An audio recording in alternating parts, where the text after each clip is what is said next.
The year was 2347, and humanity had finally reached the stars. After centuries of dreaming about what existed beyond Earth, humans had built ships that could travel faster than light. They had colonized 12 planets across 3 star systems. They had become a spacefaring civilization. But they had never met another intelligent species. That was about to change in the most unexpected way. Captain stood on the bridge of the United Earth vessel Eternal Hope.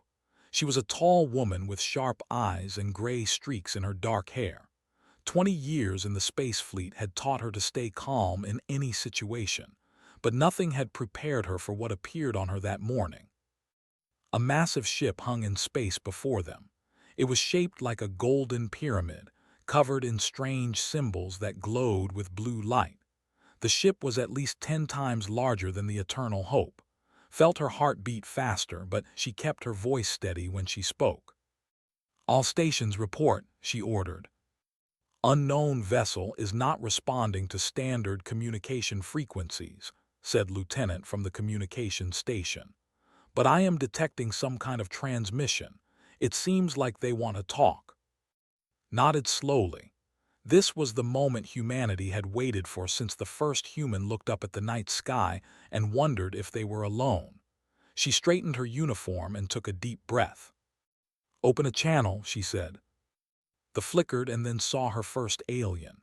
The creature had pale blue skin that seemed to shimmer like water. Its head was elongated, with 4 large black eyes that showed no emotion.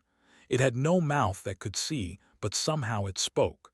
The voice came directly into her mind, cold and distant. "Primitive carbon units," the voice said. "We are the Oran Dominion.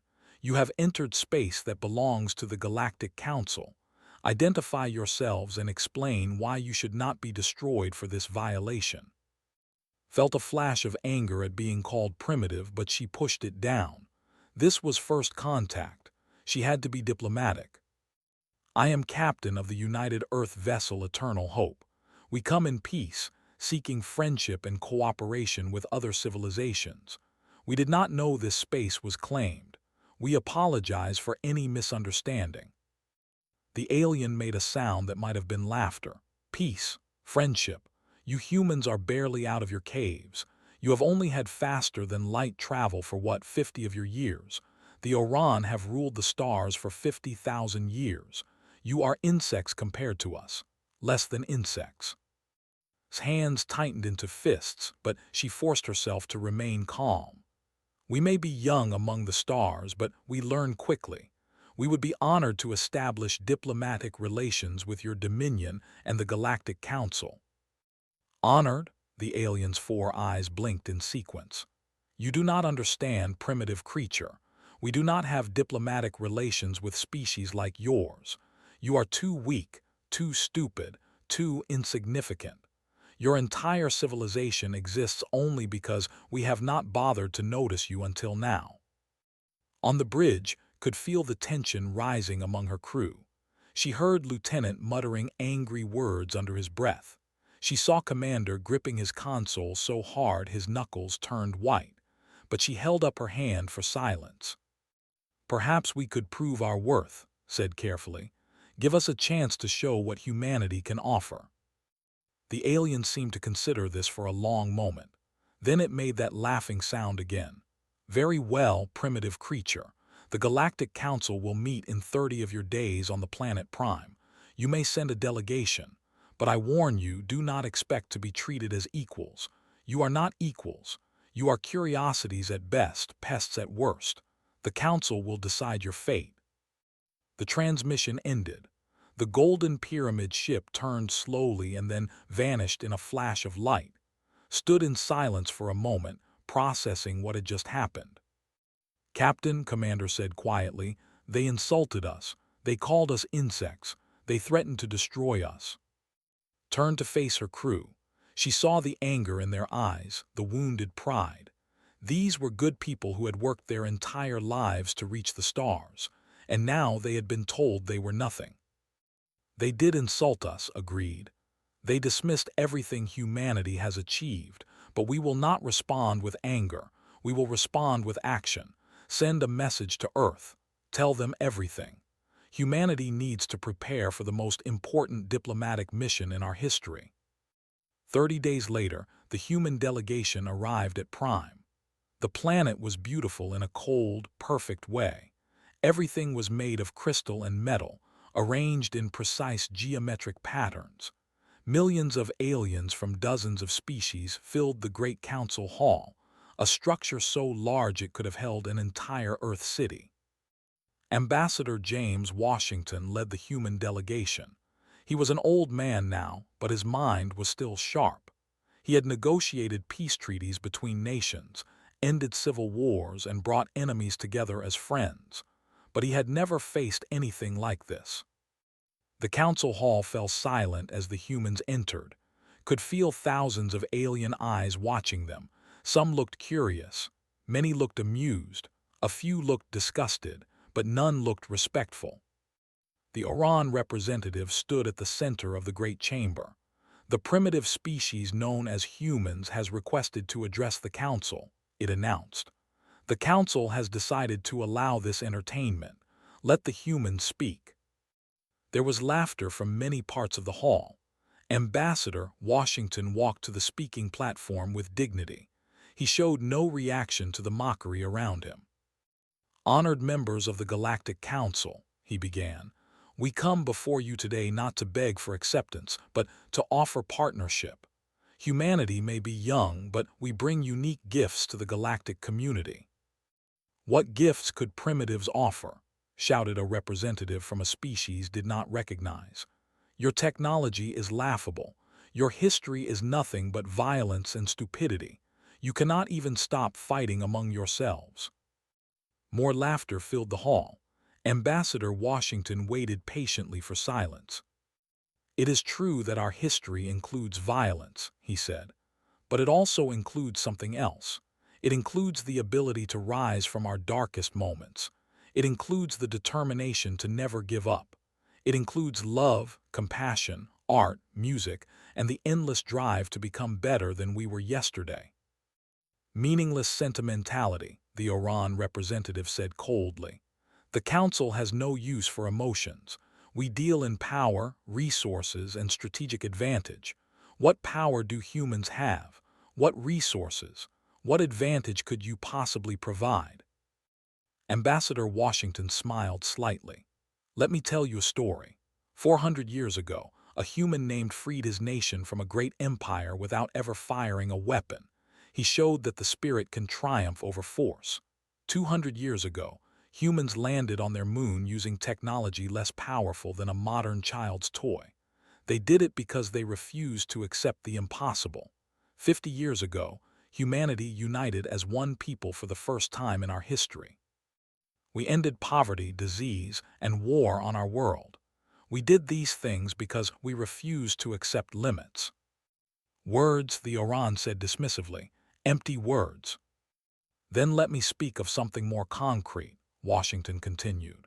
"In the 30 days since we received your invitation, human scientists have studied every piece of technology we could observe from your ships. We have already improved our faster-than-light drives by 40%. Given a year, we will match your speed. Given 10 years, we will exceed it." There was murmuring throughout the hall. The Oran representative's 4 eyes narrowed. "Impossible," it said. "You cannot advance that quickly. It took us 1,000 years to improve our drives by 40%. "Humans are different," Washington said simply. "We adapt, we improvise, we overcome. This is what we offer the Council.